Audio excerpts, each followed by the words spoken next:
سکون بادشاہوں کو بھی جبھی ملا جب انہوں نے حضور کی جالی چومی، جب انہوں نے رحمت للعالمین آقا صلی اللہ علیہ وآلہ وسلم کی مبارک جالی کو چوما۔ تو میرا پہلا عریضہ یہ تھا کہ قرآن مجید، دوسری درخواست یہ تھی کہ رسول اللہ علیہ السلام پر درود شریف، اور تیسری عرضی یہ تھی کہ آپ صلی اللہ علیہ وسلم کی سیرت پڑھا کریں۔ پڑھتے پڑھتے پڑھتے پڑھتے حضور کی سیرت بندے کے ساتھ باتیں کرنے لگ جاتی ہے، انسان کے ساتھ باتیں کرنے لگ جاتی ہے، اور انسان اپنے ماحول سے ماورا ہو جاتا ہے، اور ماورا ہو کر خواجہ غریب نواز کا قول سناؤں۔ آپ فرماتے ہیں کہ جس وقت میں حضور پاک صلی اللہ علیہ وسلم کا تصور کرتا ہوں تو آپ تصور کے ساتھ اٹھ کھڑے ہوتے تھے۔ آپ سے پوچھتے ہو حضور تصور کیا ہے اور آپ اٹھ کھڑے ہوئے ہیں، انہوں نے فرمایا کہ جب میں تصور کرتا ہوں تو حضور مجھ سے دور نہیں ہوتے، میں حضور سے دور نہیں ہوتا۔ آقا صلی اللہ علیہ وآلہ وسلم نہ مجھ سے دور ہوتے ہیں اور نہ میں دور رہتا ہوں۔ مادی دنیا کے خلاف تمہیں بکھیرنا چاہتے ہیں، خاص کر کے میں عرض کروں گا کہ سوشل میڈیا پر حملہ ہو رہا ہے قرآن حکیم کی صداقت پر، حملہ ہو رہا ہے رسول اللہ علیہ السلام کی سیرت پر، اشکالات کی صورت میں وسوسے پیدا کیے جا رہے ہیں، اور مسلمانوں کی حالت یہ ہے کہ وہ ایک دوسرے کو لگے ہوئے ہیں۔ ہمیں پیچھے ہٹنا ہوگا، ہمیں پیچھے ہٹ کر کے اپنے بزرگوں کو دیکھنا ہوگا، ان کے وجودوں سے روشنی لے کر کے اپنی آنکھوں کو غلامی کا سرما دینا ہوگا، پھر ہمیں منزل کی طرف آگے بڑھنا ہوگا۔ تم ایک گز بڑھو گے تو مدینے والا دھوڑ کے تمہیں سینے سے لگا لے گا۔ میرے دوستو، کوشش کریں کہ اپنی شخصیت کا اعتماد کسی طرح بحال ہو، آپ کی شخصیت کا اعتبار قائم ہو۔ اگر آپ کی شخصیت کا اعتبار قائم نہیں ہوگا، پرسنالٹی کانفیڈنس اگر آپ کے اندر نہیں آئے گا اور آپ پر نہیں ہوگا، تو آپ کو دو لقمے روٹی کے اور ایک پکوڑے کے لیے بھی کوئی آل نہیں سمجھے گا۔ میں آپ کی توجہ کریمانہ اٹریکٹ کروں گا، آپ کو مکہ شریف لے جاؤں گا۔ حضور جبل ابو قبیس پر کھڑے ہیں، دعوت دینے لگے ہیں، لیکن رسول اللہ علیہ السلام نے دعوت پہلے ہی نہیں دی کہ کلمہ پڑھو، لا الہ الا اللہ پڑھو۔ الٹیمیٹلی حضور نے یہی کہنا تھا، لیکن کہا نہیں۔ حضور نے یہ کہا تھا میرے بارے میں تمہارا کیا خیال ہے، میرے بارے میں تمہارا کیا خیال ہے۔ مشرکین تھے، معاندین تھے، منکرین تھے، لیکن انہوں نے بیک آواز محمد صلی اللہ تعالی علیہ وسلم کو کہا کہ آپ صادق بھی ہیں اور آپ امین بھی ہیں۔ محراب کی اصل قوت یہ ہے کہ جو محاضر ہے، جو خطیب ہے، لوگ اس کے بارے میں کیا کہتے ہیں؟ بیوٹی آف پرسنالٹی، خیا تاجر ہیں، خیا عالم ہیں، خیا خطیب ہیں، خیا معلم ہیں، خیا پارچہ فروش ہیں، خیا پکوڑا فروش ہیں۔ اگر آپ نے اپنے اندر صدق اور امانت آپ نے نہ پیدا کی تو آپ کی شخصیت قابل اعتبار نہیں ہوگی۔ شخصیت کے حوالے سے میں عرض کروں گا کہ معاملات ٹھیک رکھیں، معاملات ٹھیک رکھیں، لین دین ٹھیک رکھیں، جس سے کچھ لیتے ہیں وقت کے مطابق اس کو واپس کریں۔ اور ناظرین، جب تک مسلمانوں کے معاملات ٹھیک تھے، مسلمان قیادت کے آسمان پر تھے، لیکن جب شخصیتوں کے اعتماد ختم ہوئے تو انہیں قعر مذلت میں پٹخ دیا گیا۔ کون کس کا اعتماد کرے، کون کس کا اعتبار کرے؟ میرے جیسے بڑے بڑے شیخ الحدیث ہوتے ہیں، لیکن ان کی کوئی ضمانت نہیں مانتا، ان کی کوئی بات نہیں مانتا۔ مجھے اپنے لفظوں کو کبھی میلا کرنے کا جرم نہیں کرنا چاہیے۔ میں نے کسی کا نہیں کہا، میں نے اپنا کہا ہے۔ مجھے کبھی اپنے لفظوں کو میلا نہیں کرنا چاہیے، مجھے کبھی اپنی زبان کو گندا نہیں کرنا چاہیے، مجھے کبھی اپنی تاریخ کو جناب بد اندیشیوں اور بد گمانیوں کی نظر نہیں کرنا چاہیے۔ آج کا جو لے مین ہے، کامن انسان ہے، اس کا پرابلم یہ ہو گیا ہے کہ وہ نہ کسی تنظیم پر اعتماد کر رہا ہے، نہ کسی گروپ آف پیپل پر اعتماد کر رہا ہے۔ اعتماد اس لیے نہیں کر رہا کہ اس کو امن نہیں مل رہا، اس کو سکھ نہیں مل رہا، اس کو چین نہیں مل رہا، اس کو اعتماد نہیں مل رہا، اس کو اعتبار نہیں مل رہا، تو وہ کس طرح محراب کی قوت بنے گا؟ جناب، ایک زمانے میں لوگ ڈرتے تھے کہ یہ محدث ہے، یہ مفسر ہے، یہ محقق ہے، یہ محراب میں بیٹھتا ہے، اگر ایک شخص نکلے گا تو پیچھے لاکھوں کے کارواں ہوں گے۔ آج اعتماد ہم کھو گئے۔ اگر آپ چاہتے ہیں کہ شخصیت مضبوط ہو تو اپنا اعتماد قائم رکھیں۔ میں نے تورات میں پڑھا کہ عیسیٰ علیہ السلام نے جب محسوس کیا کہ حکم ہونے لگا ہے کہ آسمان پر مجھے اٹھا دیا جائے گا، تو آپ نے موجود لوگوں کو کہا کہ آؤ میں تم سب کے ایک ایک کر کے پاؤں دھوتا ہوں، آؤ میں تم سب کے ایک ایک کر کے پاؤں دھوتا ہوں۔ ایک وہ شخص بھی بیچ میں تھا کہ جس نے مخبری کی تھی، تو آپ نے کہا تو بھی آ تاکہ میں تیرے پاؤں دھوں۔ یقیناً ہاں وہ پہاڑی ٹیلا لرزہ ہوگا کہ کردار اس کو کہتے ہیں کہ ایک شہید کرنے پر تلا ہوا ہے اور دوسرا پاؤں دھونے کے لیے تیار ہے۔ جناب، آپ رحمت اللہ عالمین آقا صلی اللہ علیہ وآلہ وسلم کا کردار دیکھ سکتے ہیں۔ کیا حضور نے بڑھیا کی پیٹھ سے وزن اٹھا کر کے اپنے کندھوں پر نہیں رکھا؟ حضور ساتھ ساتھ وزن اٹھا کے نہیں چلے۔ رسول اللہ علیہ السلام سمجھتے تھے کہ قرآن کی آیات ڈان آف اسلام کا سمبل ہیں، علامت ہیں، حضور سمجھتے تھے۔ لیکن مصطفیٰ کریم بھی سمجھتے کہ جب تک میں رحمت اللہ عالمین نہیں کروں گا، لوگوں کے زخموں پر میں دوا نہیں ڈالوں گا، لوگوں کے سروں پر میں ہاتھ نہیں رکھوں گا، بیواؤں مسکینوں کا میں پرسہ نہیں دوں گا، مباحثات کا کردار نہیں سکھاؤں گا، جناب منزل قریب نہیں ہو سکے گی۔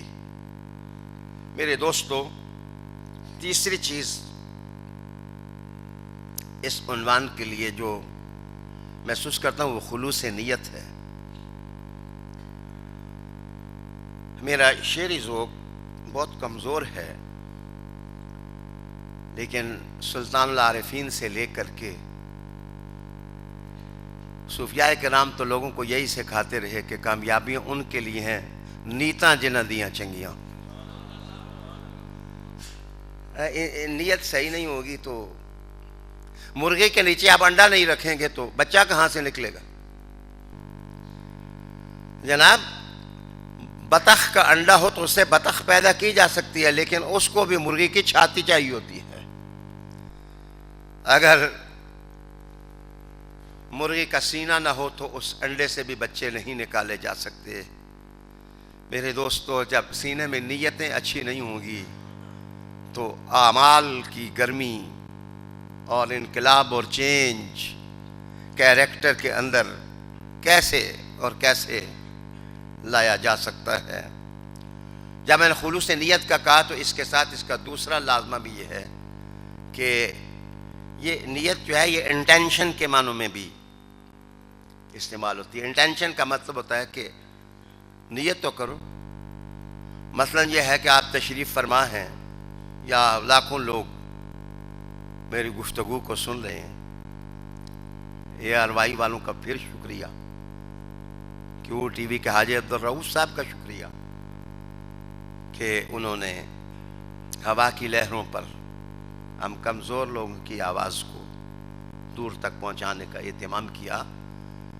لیکن میں آپ کی توجہ بھی چاہوں گا کہ آپ اگر گھر سے نیت نہ کریں کہ میں آج درس سننے کے لیے مسجد جاؤں گا، سوموار ہے، پیر ہے، وہاں مسجد میں حاضری ہوگی، محفل ذکر میں شرکت ہوگی، میرے پیر و مرشد ہیں، ملاقات ہوگی. آپ دیکھ لیں جس دن آپ کی انٹینشن ہوگی آپ میں آمادگی پیدا ہوگی تو آپ کو توفیق بھی ہو جائے گی. جس دن آپ نیت ہی نہیں کریں گے، جس دن آپ ارادہ ہی نہیں کریں گے، جس وقت آپ اپنے اندر عزم نہ پیدا کریں گے تو توفیق بھی آپ کی یاوری اور مدد نہیں کرے گی. میرے پیارے دوستو،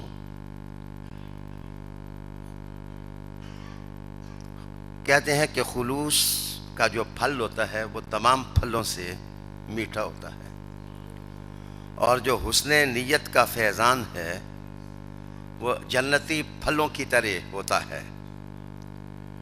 آمادگی کریں، کسی کو دکھ دینے کا کبھی ارادہ نہ کریں، سکھ پہنچانے کا ارادہ کریں. خیر الناس من ينفع الناس، لوگوں میں سے سب سے اچھا وہ ہے جو لوگوں کو نفع پہنچانے کی کوشش کرتا ہے. میری والدہ گرامیہ ہمیں بچپن میں آنا دو آنے، ہمیں کبھی 6 ہفتوں کے بعد کبھی 6 مہینوں کے بعد دیتی. ظاہر ہے غربت کا ماحول، اور اس زمانے میں ایسی کوئی ٹریڈیشن بھی نہیں تھی کہ بچوں کے ہاتھ میں خرچی پکڑائی جائے. سال تک تو ہم پیسوں کی شکل نہیں دیکھتے تھے. عید پر حلوہ کھانے کے لیے مل جاتا یا کچھ خرچی کا نشان سامنے آ جاتا. لیکن والدہ گرامی ہمیں 2-3 مہینے کے بعد آنا 2 آنے 4 آنے وہ ضرور عطا فرماتی تھیں. کہتی تھیں جاؤ جو گاؤں کے غریب لوگ ہیں ان میں تقسیم کر کے آ جاؤ. تو ایک موقع پر میرے ایک گاؤں کے آدمی نے کہا کہ گھر میں تو چراغ جلانے کے لیے تیل نہیں اور آپ یہ 2 آنے 4 آنے لوگوں میں تقسیم کر رہے ہیں. تو میری ماں کے الفاظ ہیں کہ فوجیں بھی تو تیار کی جاتی ہیں، انہیں لڑنے کے لیے بلینز کے حساب سے پیسہ ان پر خرچ کیا جاتا ہے تاکہ کسی میدان میں وہ مار نہ کھائیں. تو مسلمان کے بچے کو قربانی دینے کا جذبہ سیکھنا چاہیے اور ماں کی آغوش تربیت میں سیکھنا چاہیے. جس وقت آپ یہ ارادہ کر لیں گے کہ میرا ہاتھ دینے والا رہے، رسول اللہ علیہ السلام نے فرمایا کہ جو دینے والا ہاتھ ہے وہ افضل ہے، وہ خیر ہے. تو میں روحانی بات آپ کے سامنے کرنے لگا ہوں کہ to pay something and to achieve something. کسی کو ادھر سے آپ دیں گے، ادھر سے اللہ آپ کو دے دے گا. اللہ تعالیٰ کسی کو محروم نہیں کرتا، محروم نہیں رکھتا. اس کے بعد ایک اگلی چیز عرض کرنے لگا ہوں کہ صحبت مست ہے، صحبت مست ہے، مست ہے. کیا آپ نے فیصلہ کیا کہ میں اپنی زندگی میں کوئی ایسا شخص اتاروں جو مجھے کان پکڑ کے سمجھائے کہ یہ کام ٹھیک ہے، یہ کام نہیں ٹھیک ہے؟ میرے والد گرامی مجھے ہمیشہ جب بلاتے تو کہتے او ریاض حسین شاہ، یہ کام کر، یہ کام نہ کر، ادھر آ مجھے بوٹ پہنا. میری والدہ گرامی نے کہا کہ اب یہ عالم دین ہو گیا ہے، آپ اس کو تو نہ کہا کریں.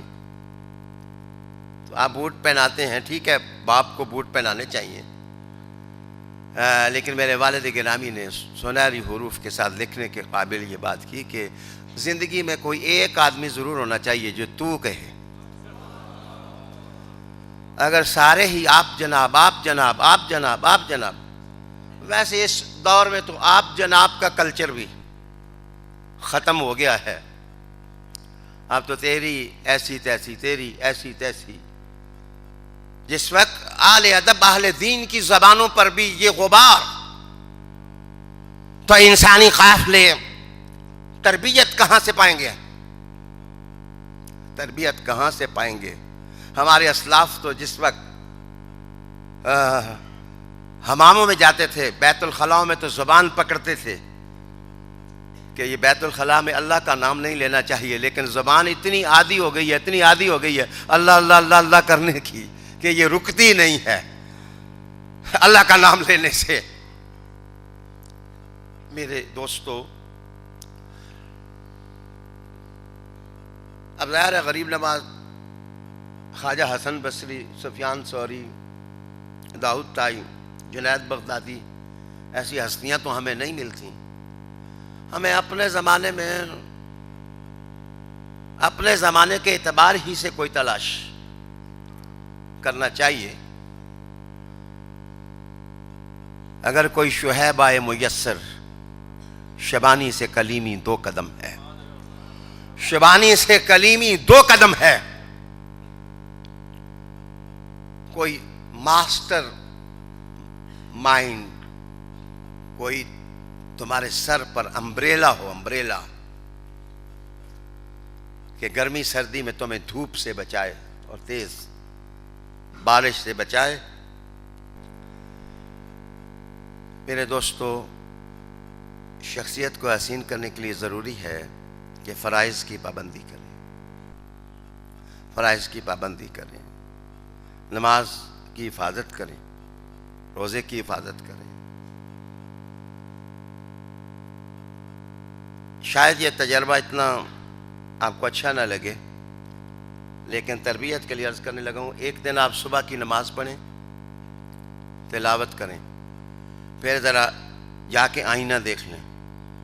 ظہر کی نماز بھی پڑھیں اور پھر آئینہ دیکھ لیں.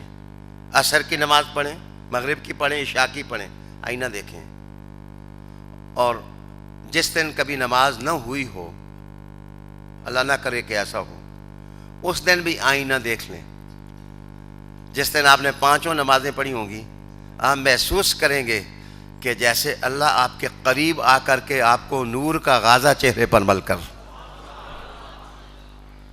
اسے تمہاری ریپیئر کر دی ہو. میرے دوستو، 6ٹھی چیز حیا ہے. رسول اللہ علیہ السلام نے فرمایا کہ حیا ایمان کی شاخ ہے. رسول اللہ علیہ السلام نے کہا کہ حیا کل کا کل خیر ہے، کل کا کل خیر ہے.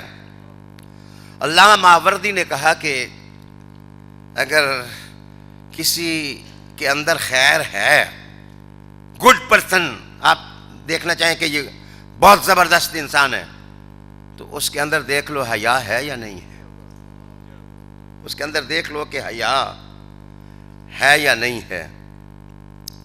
ساتویں چیز تعمیر شخصیت کے لیے میانہ روی ہے اور اعتدال ہے۔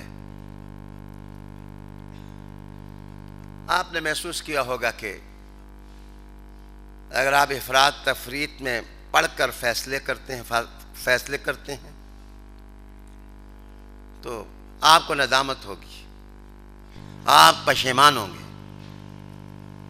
لیکن اگر آپ رسول اللہ علیہ السلام کی سنت اعتدال پر آپ رہیں گے، اللہ تعالیٰ آپ کو برکت بھی دے گا، فضیلت بھی دے گا، عزت بھی دے گا، تکریم بھی دے گا، آپ کو کبھی پشیمانی نہیں ہوگی۔ اس کے بعد اکاؤنٹبلٹی ہے، احتساب ہے۔ ہر روز اپنا احتساب کریں کہ میں جو چیزیں میں محراب سے قرآن کی صورت میں سنتا ہوں یا رسول اللہ علیہ السلام کی سیرت کی صورت میں سنتا ہوں، ان پر میں کتنا عمل پیرا ہوتا ہوں۔ جنید بغدادی فرمایا کرتے تھے 4 چیزیں سوچ لیا کرو، تم آج کے دن اللہ سے کتنے قریب ہوئے ہو، اور تمہیں اللہ نے شیطان سے کتنا دور کیا ہے، تم جنت سے کتنے قریب ہوئے ہو اور دوزخ سے کتنے دور ہوئے ہو۔ اگر آپ ہر روز سوچیں گے تو فطری امر ہے کہ آپ کے اندر اچھی چیزیں آنے لگ جائیں گی۔ اس کے بعد احسان ہے، یہ فکر بنا لو کہ میں نے ہر وقت ہر دم اللہ کی طرف دیکھنا ہے، اور اگر یہ احساس نہیں تو یہ تو احساس کر لو کہ اللہ تمہیں دیکھ رہا ہے۔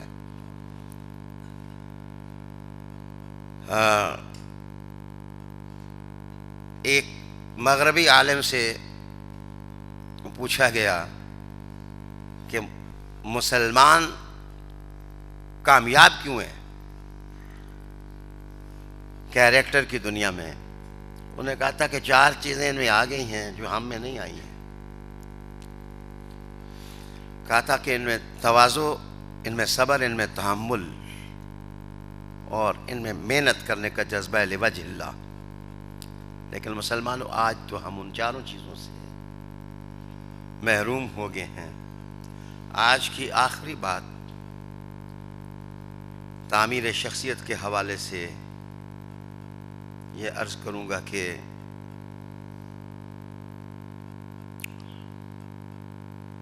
فیصلہ کر لو کہ یا زندگی سیکھنی ہے یا زندگی سکھانی۔ یہ فیصلہ تمہاری زندگی کا بڑا اہم فیصلہ ہے کہ لرن لائف اور ٹو ٹیچ لائف۔ میں نے زندگی سیکھنی ہے، زندگی سکھانی ہے۔ کوئی دیکھو کہ ایک آدمی گرا ہوا ہے، اس کو سپورٹ کی ضرورت ہے، تو اس کو زندگی سکھائیں، اس کے سر پر ہاتھ رکھیں۔ اگر دیکھیں کہ آپ سے اچھا آدمی ہے تو اس کے سامنے ہاتھ باندھ کر کے بیٹھ جائیں کہ حضور آپ زندگی سکھائیں۔ جو شخص یہ فیصلے کر لیتا ہے، اللہ تعالیٰ اس کو ضرور کامیابی اور کامرانی عطا فرماتا ہے۔